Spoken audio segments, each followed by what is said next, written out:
Bismillahirrahmanirrahim. Assalamualaikum warahmatullahi wabarakatuh.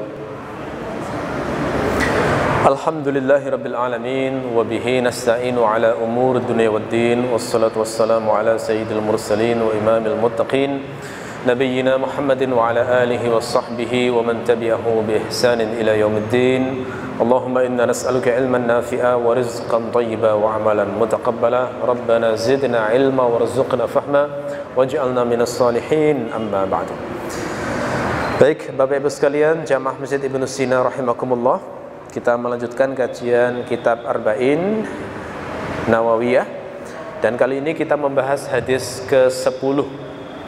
Hadis ke-10 ini tentang memakan makanan yang halal dan pentingnya seperti apa, ya. Saya bacakan hadisnya. An Abi Hurairah radhiyallahu taala anhu qala qala Rasulullah sallallahu alaihi wasallam, inna Allah ta'ala tayyibun la yaqbalu illa tayyiba wa inna Allah amara al-mu'minina bima amara bihil mursalin faqala ta'ala ya ayyuhar rusulu kulu minat tayyibati wa'malu salihan wa qala ta'ala ya ayyuhallazina amanu kulu min tayyibati ma razaqnakum thumma dzakara ar-rajula yutilu as-safar ash'atha aghbar yamuddu yadayhi ila as-sama' ya rabbi wa mat'amuhu haram wa malbasuhu haram wa ghuzziya bil haram fa anna yustajabu lahu, rawahu Muslim.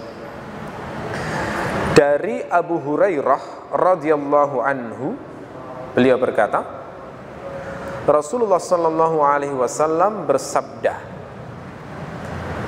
sesungguhnya Allah itu baik dan tidak menerima kecuali yang baik. Dan sesungguhnya Allah memerintahkan orang-orang beriman sebagaimana Allah memerintahkan kepada para rasul. Allah berfirman, wahai para rasul, makanlah yang baik-baik dan beramal solehlah. Dan Allah berfirman, wahai orang-orang yang beriman, makanlah yang baik-baik dari rezeki yang aku berikan kepada kalian. Kemudian Rasulullah menyebut seorang lelaki yang melakukan safar panjang dalam keadaan rambutnya kusut masai, dalam keadaan berdebu. Dia mengangkat kedua tangannya ke langit lalu berkata, ya Rabbi, wahai Tuhanku, wahai Tuhanku, sementara makanannya haram, pakaiannya haram, dan dibesarkan dengan yang haram. Lalu dari mana akan dikabulkan doanya? Ya. Hadis ini diriwayatkan oleh Muslim. Sahabat yang menceritakan hadis ini adalah sahabat yang bernama Abu Hurairah. Kemarin sudah sempat kita bahas. Abu Hurairah itu makna harfiahnya bapaknya kucing, karena beliau penyayang kucing. Nama aslinya Abdurrahman bin Sakhr. Abdurrahman bin Sakhr. Nah, dalam hadis ini ada beberapa ilmu penting yang perlu kita pahami. Yang pertama, Allah itu dikatakan thayyib. Apa makna Allah thayyib di sini? Innallaha thayyibun. Sesungguhnya Allah itu baik, terjemahnya baik begitu ya. Para ulama mengatakan maksud thayyib adalah tahir, yakni Allah itu maha suci. Maksudnya maha suci bagaimana? Yakni yang muqaddas min kullin naqais, yang disucikan dari segala kekurangan. Kalau kita kan penuh kekurangan ya. Kita ini sering lupa. Kalau Allah tidak pernah lupa. Kita sering capek. Allah tidak pernah capek. Kita mengalami ngantuk. Allah tidak pernah ngantuk. Kita ini sering bingung. Allah tidak pernah bingung. Kita bisa ditipu. Kalau Allah tidak bisa ditipu. Kita ini bisa sakit, Allah tidak pernah sakit. Kita bisa zalim, manusia, Allah tidak pernah zalim. Manusia bisa mati, Allah tidak pernah mati. Nah, itu makna Allah Maha Suci itu di situ. Allah itu suci, bersih, bebas dari segala kekurangan yang ada pada makhluk. Itu yang membedakan antara Tuhan dengan makhluk, yang membedakan antara Khaliq dengan makhluk.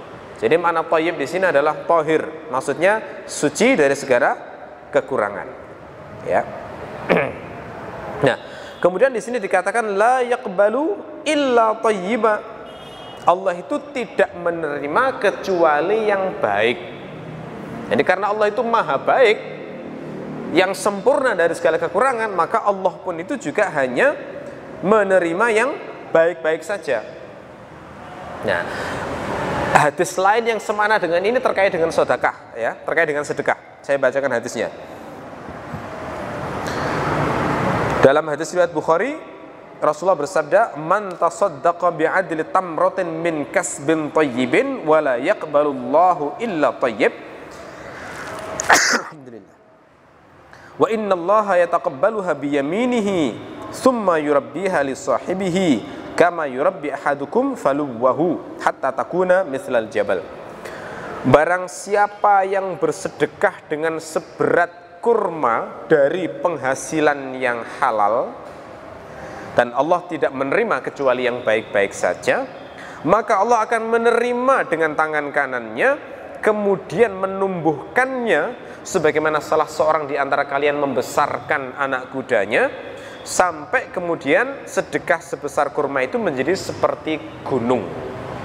Nah, di sini berarti menunjukkan sedekah pun harus dari yang baik-baik, penghasilan yang baik.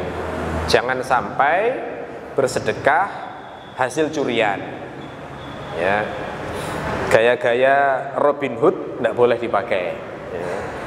Kan katanya Robin Hood itu merampok orang-orang kaya untuk diberikan kepada yang miskin-miskin. Ya, kalau di barat heroik banget gitu ya. Nah, kalau di Islam punya konsep, tidak bisa bersedekah dari yang haram, tidak bisa, tidak boleh. Tidak boleh itu. Ya. Bangun masjid uang korupsi. Wah, ya, dapat pujian orang saja, tapi di sisi Allah nggak diterima. Karena di sini dikatakan la yaqbalullaha illa thayyib. Tidak bisa itu. Itu sama seperti mencuci baju tapi dengan air kencing. Bagaimana bisa bersih? Mencucinya iya mencuci, tapi dengan air kencing masalahnya. Nggak menambah bersih, malah menambah kotor. Nah, ini hadis yang semakna dengan ini tadi ya. La yaqbalullaha illa thayyibah. Ya. Maknanya lain dari kata la yaqbalu illa thayyiba, Allah tidak menerima kecuali yang baik adalah, ya, Allah itu hanya mau menerima kalimat yang baik, tidak mau menerima kalimat yang buruk. Jadi omongan-omongan kita itu kan ada yang baik, ada yang buruk ya. Ada yang nggak jelas, entah baik entah buruk ya. Kalimat baik misalnya subhanallah wa bihamdihi subhanallahil azim, itu jelas kalimat baik. Karena hadis Nabi mengatakan orang yang mengucapkan subhanallah wa bihamdihi subhanallahil azim itu pahalanya seperti memenuhi langit dan bumi. La ilaha illallah, kalimat yang baik juga. Kenapa? Karena kata Nabi itu adalah tauhid yang paling tinggi. Cabang iman yang paling tinggi itu la ilaha illallah. Yang paling rendah adalah menyingkirkan duri dari tengah jalan. Nah, itu juga kalimat baik. Mengucapkan alhamdulillah juga kalimat baik. Kenapa? Karena ada hadis, kalau orang makan terus kenyang, terus berterima kasih kepada Allah, lalu mengucapkan alhamdulillah, itu jaminannya adalah Allah ridho padanya, Allah senang dengan orang tersebut. Ya, bayangkan ya, setelah makan Allah ridho, berarti kan kalau kita minta apapun kan ada harapan besar dikabulkan ya. Nah, itu alhamdulillah adalah kalimat baik. Tapi ada pula kalimat-kalimat buruk. Misalnya apa? Bohong. Allah itu benci dengan kebohongan. Termasuk juga gunjingan. Gunjingan itu kalimat jujur tapi menyakiti orang, itu namanya gunjingan. Definisi gunjing itu adalah dzikruka akhaka bima yakrah. kita menyebut sesuatu tentang aib saudara kita yang seandainya orangnya tahu, maka orangnya nggak senang. Itu namanya gunjingan, padahal sesuai kenyataan. Misalnya kita ngomongin orang, orang itu baunya, waduh, kayak bangkai misalnya ya. Meskipun benar baunya kayak bangkai, tapi kalau kita ngomongin, maka itu namanya ghibah, menggunjing. Dan itu termasuk dosa besar. Tapi kalau misalnya orangnya baik, kemudian kita sebut buruk, nggak sesuai kenyataan, itu namanya buhtan. Buhtan itu bahasa kita fitnah namanya. Fitnah itu dosanya lebih besar daripada ghibah. Ghibah itu ngomong akurat, sesuai kenyataan, tapi aibnya orang. Itu bedanya ghibah dengan buhtan. Dengan buhtan ya. Jadi ghibah itu jujur tapi ngomongin aibnya orang, kejelekan orang yang andaikan orang dengar gak senang. Kalau buhtan itu bohong, sudah bohong terus menisbatkan aib pada orang lagi. Nah, itu fitnah. Itu dosanya lebih besar daripada ghibah. Buhtan itu termasuk omongan buruk ya. Ghibah, buhtan, umpatan sama itu. Waduh, anak zaman sekarang itu Masya Allah seneng ngumpat ya. Seneng ngumpat. Dikit-dikit ANJIR, ya kan? Dikit-dikit ANJAY, kan begitu? Ya. Anak zaman sekarang itu.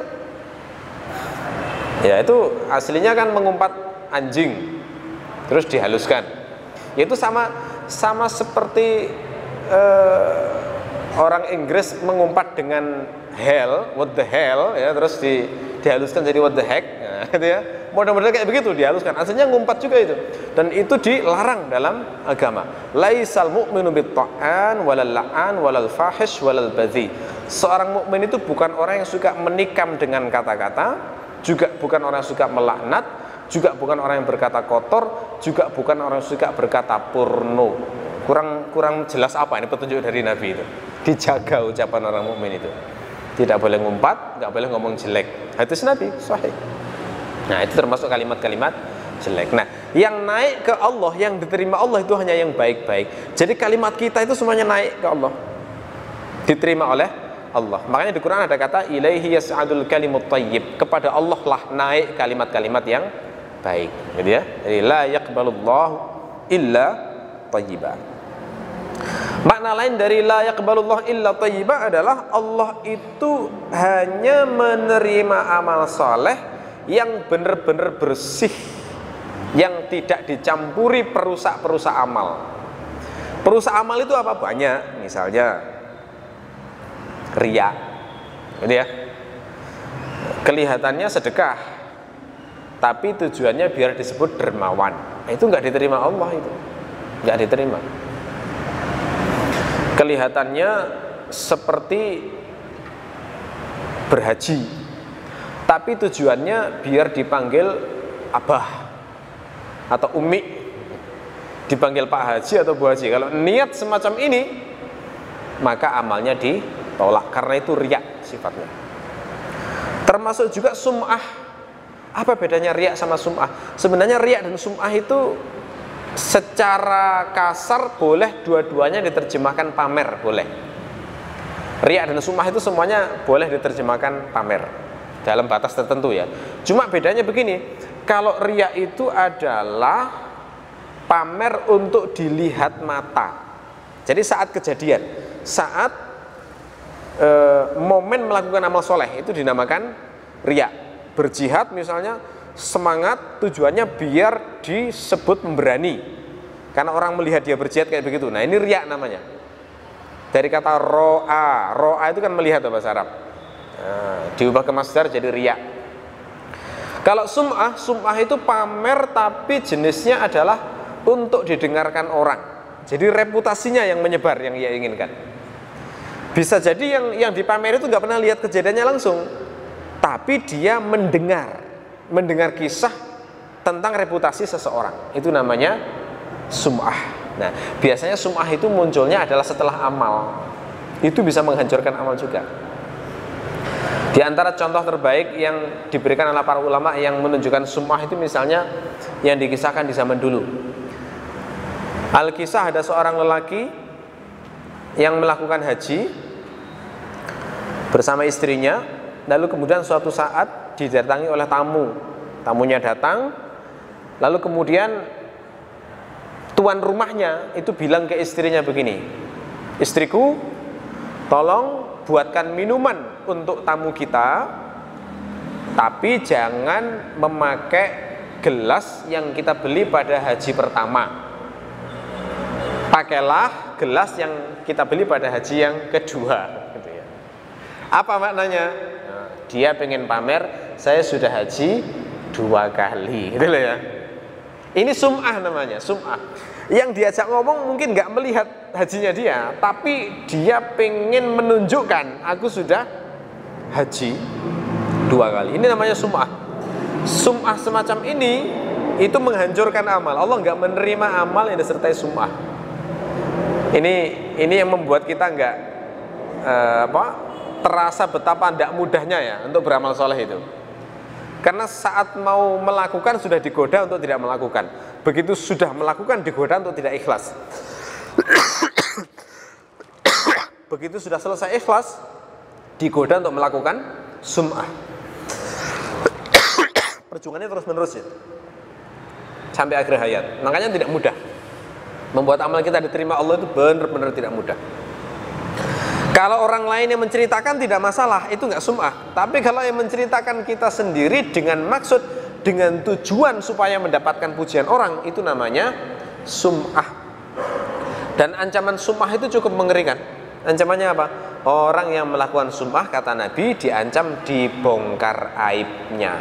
Kan tidak enak. Karena sum'ah sebenarnya kan cari pujian, pengen terlihat perfect di hadapan manusia, pengen terlihat hebat di hadapan manusia. Maka Allah tidak suka semacam itu, sehingga kemudian seakan-akan Allah ingin menunjukkan hakikatnya pada manusia. Ini loh, orang yang kalian sangka hebat ini ternyata aibnya kayak begini, kekurangannya seperti ini. Itu tidak enaknya sum'ah, gitu ya. Oke. Termasuk yang menghancurkan amal adalah ujub. Ujub itu kagum dengan dirinya sendiri, kagum dengan amalnya sendiri. Misalnya merasa kagum bisa sholat sampai 2 jam, 3 jam. Kagum bisa sholat taraweh menghabiskan 30 juz dalam semalam. Wah, kemudian bangga kagum ya. Perasaan kagum itu menghancurkan amal. Tidak boleh. Ujub termasuk yang menghancurkan amal. Termasuk juga mengundat-undat. Nah, mengundat-undat itu bahasa Jawa ya. Bahasa Indonesianya mengundat-undat adalah menyebut-nyebut kebaikan. Jadi misalnya kita membaiki orang lain, terus kita jengkel pada orang lain itu, kemudian kita sebut-sebut kebaikan kita. Kamu ingat gak dulu yang bantu kamu siapa? Dulu yang ngasih makan kamu siapa? Dulu yang ngutangi kamu siapa? Dulu yang nampung kamu siapa? Wah, itu kalau sudah disebutkan semua kebaikannya hancur itu di sisi Allah tidak. Karena di Quran dikatakan begitu. Kalau sudah ada al-mannu wal adza, menyakiti orang yang dibaiki dengan mengundat-undat tadi, menyebut-nyebut kebaikannya, hancur amalnya itu. Nah, gitu ya. Ini salah satu makna la yaqbalu illa thayyiba, tidak menerima kecuali yang baik adalah Allah hanya menerima amal yang bersih dari semua hal yang merusak amal, seperti riya, sum'ah, ujub, menyebut-nyebut kebaikan untuk menyakiti orang yang dibaiki dan semisalnya. Yang merusak amal itu baik ya. Ini salah satunya itu tadi ya, yang saya sebutkan tadi. Termasuk dengki itu bisa merusak amal juga itu, dengki. Karena Nabi mengatakan innal hasad ya'kulul hasanat kama ta'kulul narul hatab. Sesungguhnya dengki itu bisa memakan kebaikan sebagaimana kayu dimakan oleh api, sebagaimana api memakan kayu bakar. Nah, makanya perlu belajar ilmu hal-hal yang merusak amal ya, biar kita enggak menyangka kebaikannya banyak, sudah nanti menghayalkan nanti aku dihisap, insya Allah amalku banyak itu, ditimbangan kebaikan. Enggak ngerti amal-amal yang menghancurkan. Bedanya amal soleh dengan maksiat itu di situ.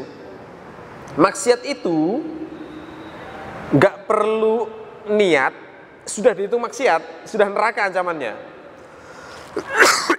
Orang kan nggak perlu untuk maksiat, nggak perlu ikhlas karena iblis, nggak perlu ya. Nawaitu az-zina li iblis misalnya, kan nggak perlu toh, kan nggak perlu toh. Pokoknya dia melanggar perintah Allah untuk zina, Sudah, neraka itu sudah. Untuk mencuri nggak perlu niat karena setan, nggak perlu. Untuk ghibah juga nggak perlu niat, gitu ya. Dan tidak ada penghancur tidak ada amal-amal keburukan yang menghancurkan maksiat, itu tidak ada. Ya, keburukan ditambah maksiat tambah banyak maksiatnya, gitu ya. Tapi kalau amal soleh tidak, amal soleh itu ternyata ada syarat-syaratnya, ada rukun-rukunnya, ada tata caranya, ada perintah ikhlas untuk melakukannya. Kalau sudah ikhlas nanti dijaga, jangan sampai sum'ah, jangan sampai pamer, jangan sampai ujub, jangan sampai mengundat-undat. Jaganya itu seumur hidup. Ya, tidak gampang itu. Makanya orang yang mencampur amal soleh dengan maksiat itu orang yang tertipu setan itu. Saya itu pernah itu mendengar orang yang karena baru tahu satu hadis tapi nggak mau tanya ulama, akhirnya salah paham terhadap hadis. Hadisnya bagaimana? Ada hadis yang menceritakan pelacur yang masuk surga diampuni dosanya oleh Allah gara-gara memberi minum seekor anjing. Langsung disimpulkan, oh berarti boleh berzina sambil ngasih minum anjing, gitu ya. Wah, ini penyesatan setan itu, nggak bener itu. Kenapa?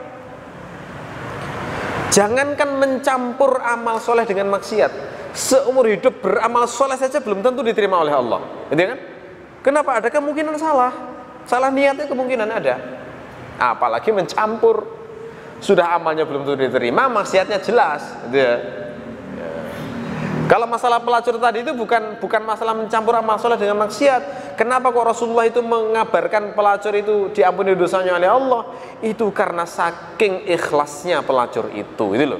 Saking besarnya nilai ikhlas pelacur itu, Allah itu seneng banget, gitu ya. Kok ikhlas bagaimana? Iya. Saat pelacur itu ngasih minum seekor anjing, itu kan nggak ada niat dalam hati, ku beri minum anjing ini biar dia terkenang dengan kebaikanku. Kan nggak ada niat kayak gitu ya. Niat supaya dikenang sebagai orang baik, nggak ada. Saat ngasih minum anjing juga nggak ada niat, ku beri minum anjing ini biar aku nanti diceritakan anjing ini pada kaumnya sehingga aku populer di kalangan anjing-anjing. Nggak butuh viral, nggak butuh, ya. Pelacur ini nggak butuh viral di kalangan anjing-anjing, nggak butuh namanya harum di kalangan anjing-anjing. Si pelacur ini juga tidak, saat ngasih minum anjing juga tidak ada niat, ku kasih minum anjing ini hitung-hitung tanam jasa. Kalau pas aku butuh, biar aku nanti dibantu anjing ini, nggak ada. Niat menanam kebaikan biar dapat balasan dari yang dibaiki, nggak ada.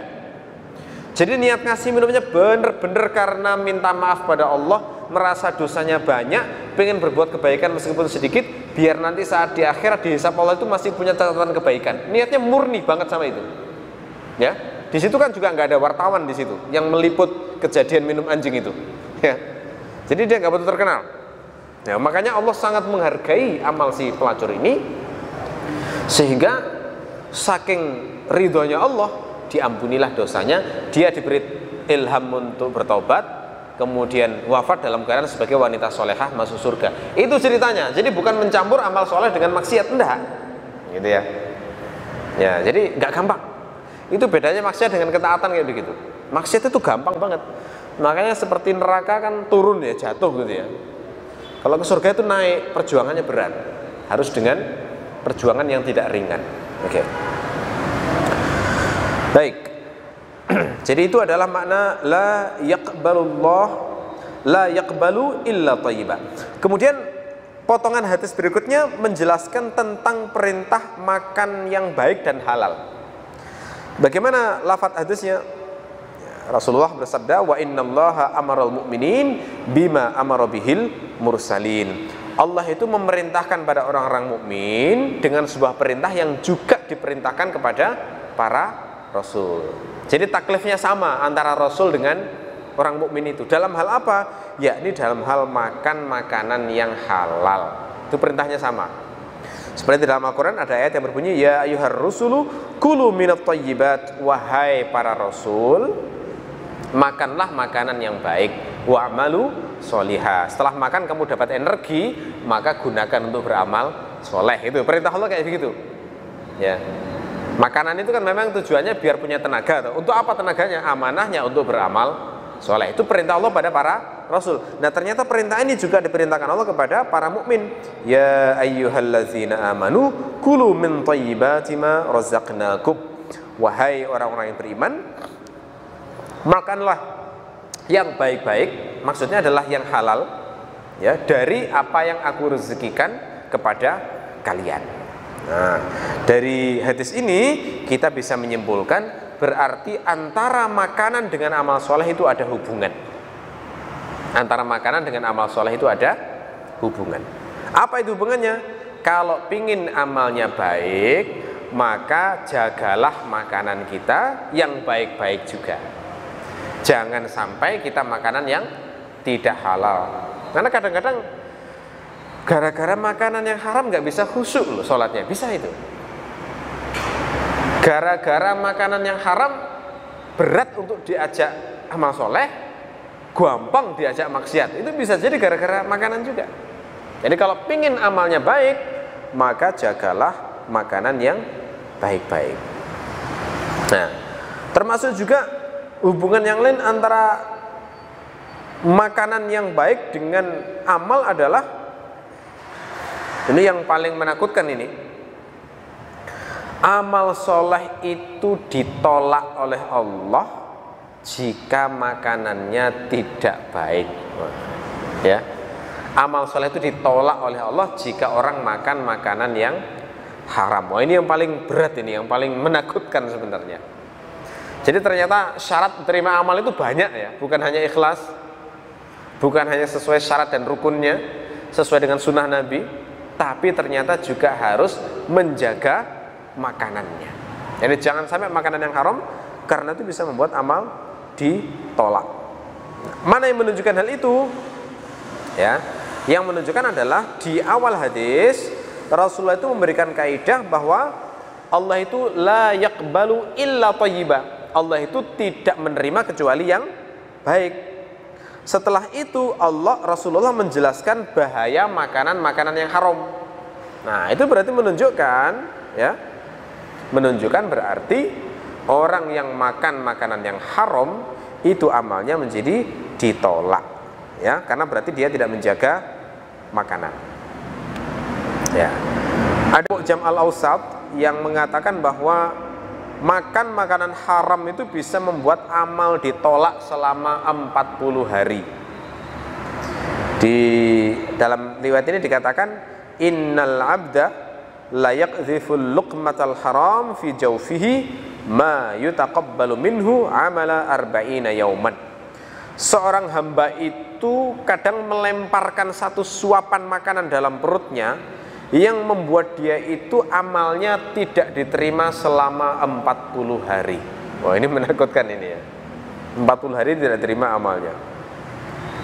Ada juga riwayat dalam Musnad Ahmad bahwa orang yang sholat dengan pakaian yang dibeli dengan uang yang haram, maka sholatnya ditolak. Man ishtara thawban bi asyrati darahim wa fihi dirhamun haram lam yaqbalillahu lahu salatan ma dama alaihi. Barang siapa membeli pakaian seharga 100 dirham, 10 dirham yang di dalamnya mengandung 1 dirham haram, maka Allah tidak menerima sholatnya selama dia memakainya. 10 dirham itu sekarang kira-kira 1 juta lah, ya, karena 1 dirham kira-kira 100 ribu. Nah, ini di dalam riwayat ini dikatakan kalau orang itu beli pakaian harganya kira-kira 1 juta, tapi ada 1 dirham, jadi ada 100 ribu yang didapatkan dari harta haram, maka dikatakan di sini Allah tidak menerima sholatnya selama masih pakai pakaian itu. Jadi mau sholat pun pakaiannya harus diperhatikan ya. Ini pakaian dari mana? Gitu ya. Ini bener nggak pakaian ini didapatnya itu? Jangan sampai pakaian-pakaian yang tidak benar. Termasuk juga ada riwayat bahwa haji yang dibiayai harta haram itu tidak diterima. Dalam Al-Mu'jam al-Awsat dikatakan begini: wa idza kharaja bin nafaqatil khabithah fawada'a rijlahu fil gharzi fanada labbaika nadahu munadin minas sama' la labbaika wala sa'daika zaduka haram wa nafaqatuka haram wa hajjuka ghairu mabrur. Kalau dia keluar berhaji dengan nafkah yang haram, lalu meletakkan kakinya di atas kendaraan, kemudian dia mengucapkan labbaik Allahumma labbaik, maka akan ada penyeru dari langit yang mengatakan tidak ada labbaika dan tidak ada sa'daik untukmu, karena bekalmu haram, nafkahmu haram, dan hajimu tidak mabrur.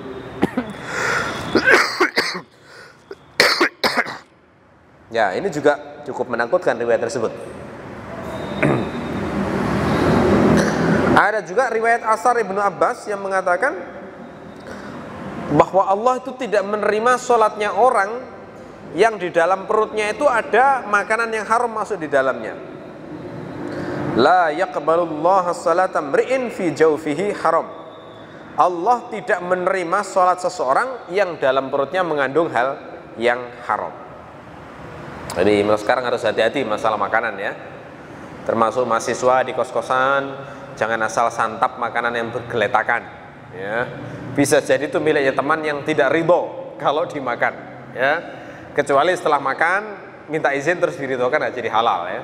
Tapi sebelum itu termasuk ghosab, nggak diperbolehkan.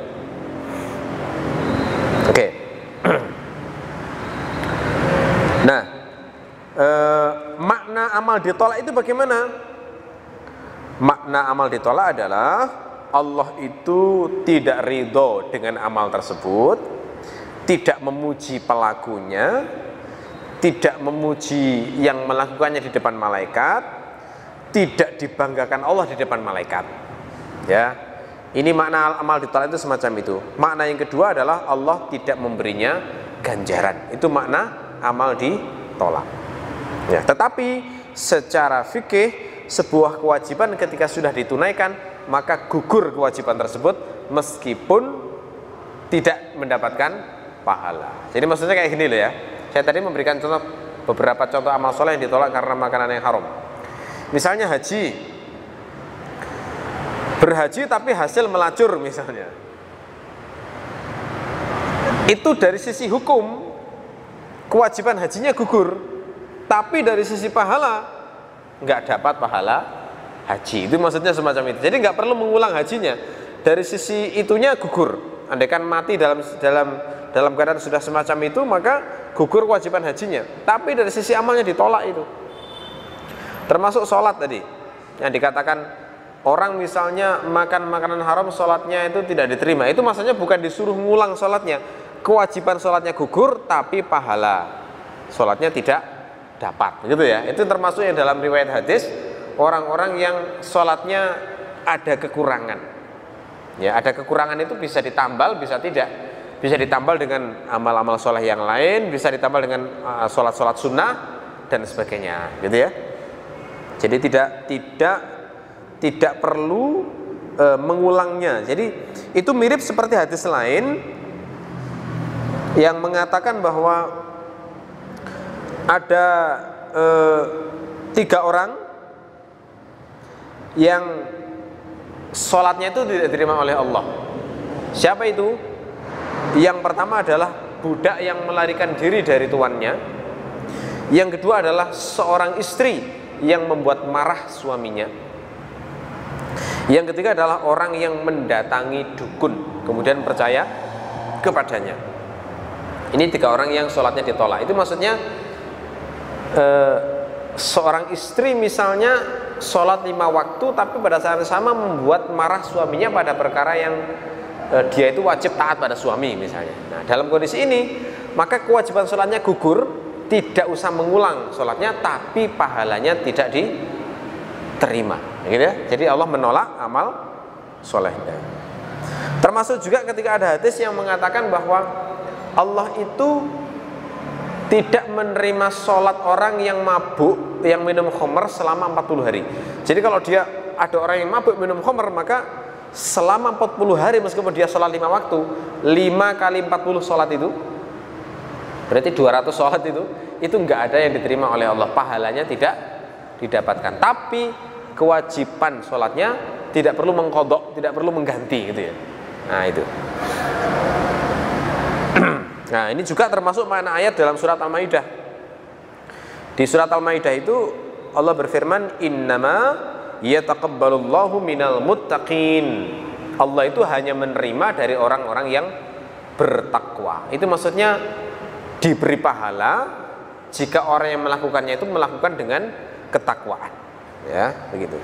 Nah, karena itulah sebagian ulama, misalnya As-Saji, itu beliau mengatakan sebuah amal itu benar-benar diterima oleh Allah itu jika memenuhi 5 syarat, kata As-Saji. Apa itu? Yang pertama adalah disertai dengan iman dan mengenal Allah.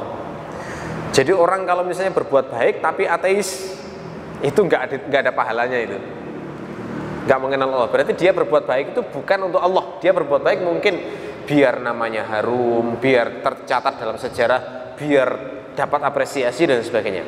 Ya. Jadi syarat yang pertama adalah harus dengan iman, harus karena mengenal Allah. Ya. Syarat yang kedua adalah ma'rifatul haq, mengenal kebenaran. Jadi beriman saja tapi nggak mengenal kebenaran juga nggak diterima amalnya. Maksudnya mengenal kebenaran, mengetahui yang namanya kebaikan itu apa. Karena kalau nggak tahu kebaikan, nanti berbuat baik menurut persepsinya, bukan seperti yang diperintahkan Allah. Bersedekah tapi dengan mencuri milik orang, nah itu kan nggak benar itu. Berbuat baik tapi menurut persepsinya, itu salah. Berpuasa tapi berbuka dengan sate babi, nah kan nggak benar itu ya. Itu puasa yang nggak memenuhi syariat, ya nggak benar. Jadi harus ma'rifatul haq. Syarat yang ketiga adalah ikhlas. Ikhlas itu murni, berarti motivasinya semata-mata karena Allah. Tidak boleh ada motivasi pamrih selain Allah. Gak boleh ada motivasi pengen menanam budi, nanti harapannya dibalas kebaikannya.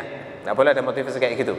Tidak boleh ada motivasi mendapatkan pujian masyarakat, gak boleh. Tidak boleh ada motivasi biar disebut orang baik oleh masyarakat, atau biar harum namanya, atau biar tercatat dalam sejarah, tidak boleh. Tidak boleh ada motivasi mendapatkan gelar dari masyarakat, tidak boleh. Murni karena Allah, pengen menyenangkan Allah, pamrihnya ke Allah saja, yaitu ikhlas. Kemudian berikutnya adalah sesuai sunnah. Sesuai sunnah berarti ketika melakukan sesuatu harus mengikuti ajaran Nabi terkait syarat dan rukunnya.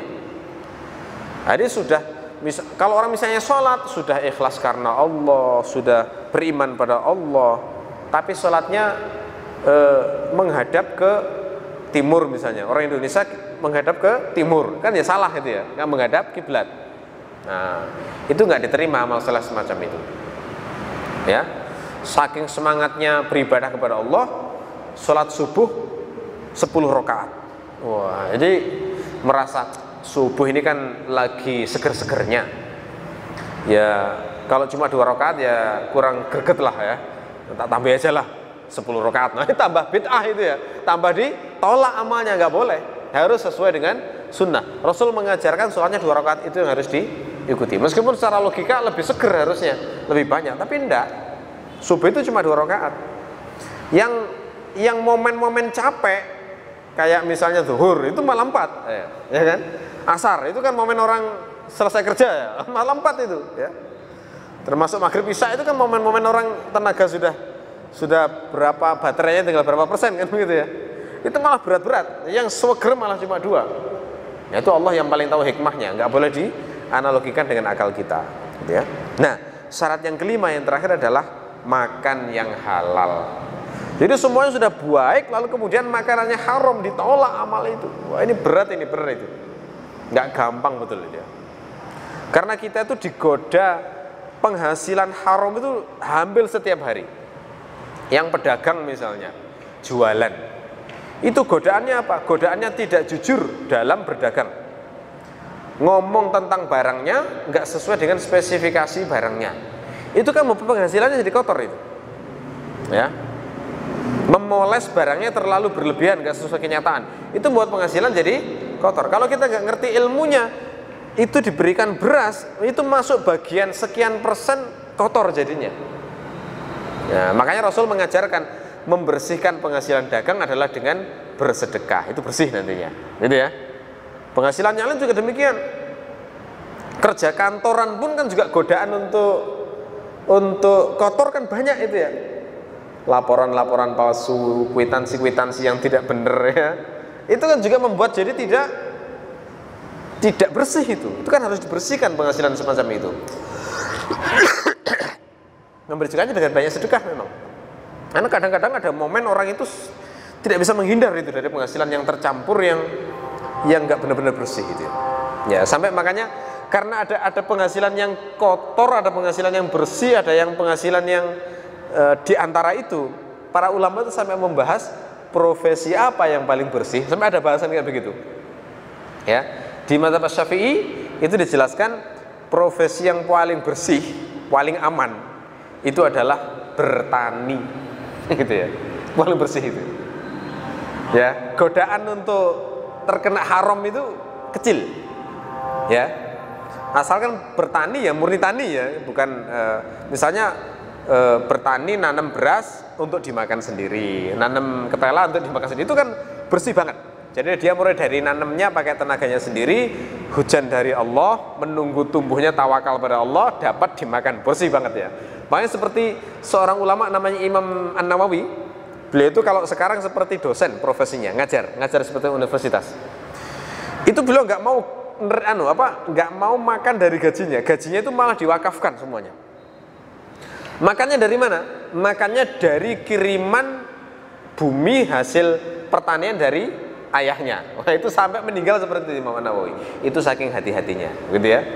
Nah, itu kalau orang mampu meniru gitu luar biasa. Tapi ya tiap orang punya kemampuan sendiri-sendiri. Ada yang mampunya seperti itu, ada yang mampunya adalah memiliki penghasilan sekaligus sambil membersihkan secara berkala, gitu ya. Bahkan ada orang yang untuk menjaga nyawanya itu masih terpaksa bekerja di sektor yang murni haram, itu ada. Karena kalau nggak gitu dia nggak makan misalnya, bisa mati misalnya. Nah, ada orang-orang yang semacam itu ya. Oke.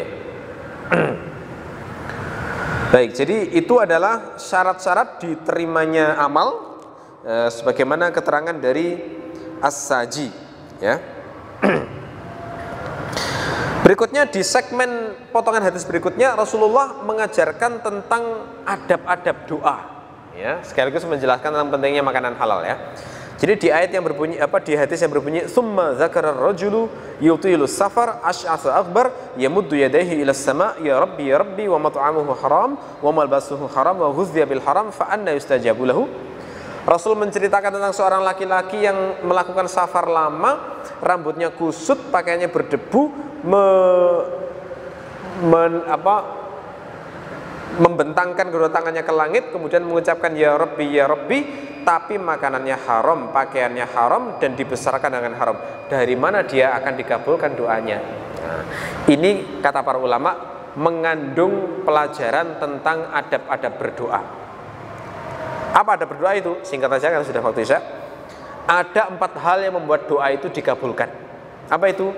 Pertama adalah italatus safar, melakukan safar dalam waktu yang lama. Itu termasuk yang membuat doa menjadi mustajab. Safarnya sendiri sudah membuat doa mustajab karena ada hadisnya itu.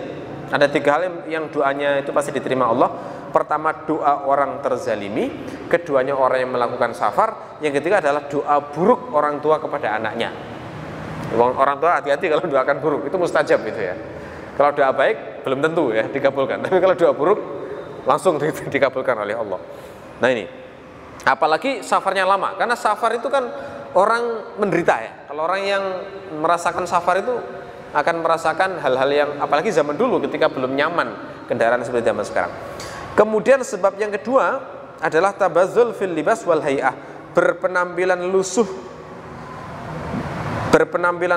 dan menunjukkan butuh. Ya, jadi makanya dalam sholat istisqa itu, kalau orang sholat itu syariatnya jangan pakai pakaian yang necis, yang mahal-mahal, jangan. Sholat istisqa itu momennya harus momen butuh, merasa miskin, merasa sangat hina di hadapan Allah. Nah, itu juga termasuk salah satu penyebab doa cepat dikabulkan. Kemudian adab berikutnya adalah mengangkat tangan. Ya muddu yadahi ila sama, mengangkat tangan ke langit. Itu juga menjadi penyebab doa mudah dikabulkan. Menurut hadis, cara mengangkat tangan itu variasinya banyak. Jadi kadang dengan mengangkat jari telunjuk saja itu sudah termasuk berdoa. Biasanya dipakai saat khutbah Jumat. Allahumma ighfir lil muslimin wa muslimat, itu salah satu mengangkat tangan itu adalah dengan jari. Kadang dengan mengangkat tangan, telapaknya menghadap wajah, kemudian punggungnya menghadap kiblat. Nah, boleh juga begini. Ya. Variasi berikutnya adalah dibalik. Begini, boleh juga, ya. Boleh juga dibalik. Nah, itu berdoa. Termasuk juga telapak tangan menghadap langit. Ini boleh. Termasuk juga dibalik. Begini. Termasuk juga diangkat tinggi-tinggi ke atas. Nah, begini. Ya. Termasuk diangkat tinggi ke atas sambil dibalik. Nah, ini. Jadi banyak variasi berdoa dalam riwayat itu banyak, semuanya benar. Jadi tidak usah mengagungkan salah satu sambil meremehkan yang lain. Semuanya benar.